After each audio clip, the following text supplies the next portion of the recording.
Savez-vous ce que c'est? Allez, je vous laisse 10 secondes pour y réfléchir.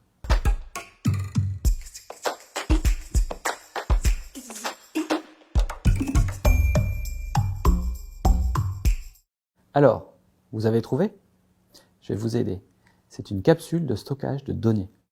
Aujourd'hui, la capacité de stockage des données numériques mondiales arrive à saturation. Les supports numériques actuels tels que les DVD ou les disques durs ont une durée de vie limitée, ils sont volumineux et consomment beaucoup d'énergie. Tout cela est un réel problème économique et surtout environnemental. Pour pallier à cela, nous nous sommes penchés sur une autre forme de stockage de données déjà existante dans la nature, le support de l'information génétique, l'ADN. L'ADN se compose de petites briques appelées nucléotides qui stockent l'information.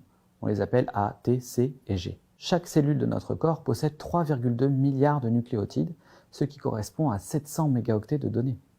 La stabilité de l'ADN se compte en millions d'années, il n'a besoin d'aucune énergie pour être conservé, et on sait que l'intégralité des données mondiales pourrait tenir dans 100 grammes d'ADN, ce qui équivaut au volume d'une tablette de chocolat. La technologie que nous avons inventée, appelée le DNA Drive, constitue donc une solution de stockage éco-responsable.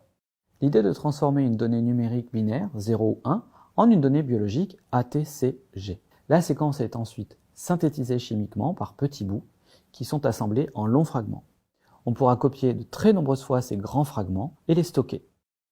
Enfin, la lecture de ces séquences sera réalisée avec des séquenceurs d'ADN comme ceux utilisés pour identifier les variants du Covid. Ces recherches s'inscrivent dans le projet appelé la révolution de l'ADN en collaboration avec les Archives nationales, Imagen et Twist Bioscience.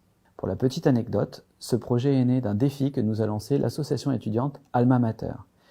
Il s'agissait de montrer qu'on pouvait encoder facilement de l'information sur ADN. Nous avons accepté à condition de pouvoir encoder des données importantes et ayant du sens. Et donc nous voilà, en 2022, avec la Déclaration des droits de l'homme et du citoyen de 1789 et la Déclaration des droits de la femme et de la citoyenne de l'homme de gauche de 1791. Ces deux textes ont été encodés sur ADN et stockés dans ces deux capsules, ayant une durée de conservation de plus de 50 000 ans. À l'avenir, nous souhaiterions pouvoir remplacer le stockage des archives mondiales par le stockage ADN. Pour développer la technologie DNA Drive, nous avons cofondé avec mes collègues Stéphane Lemaire et Irfan Arwani la start-up Biomemory.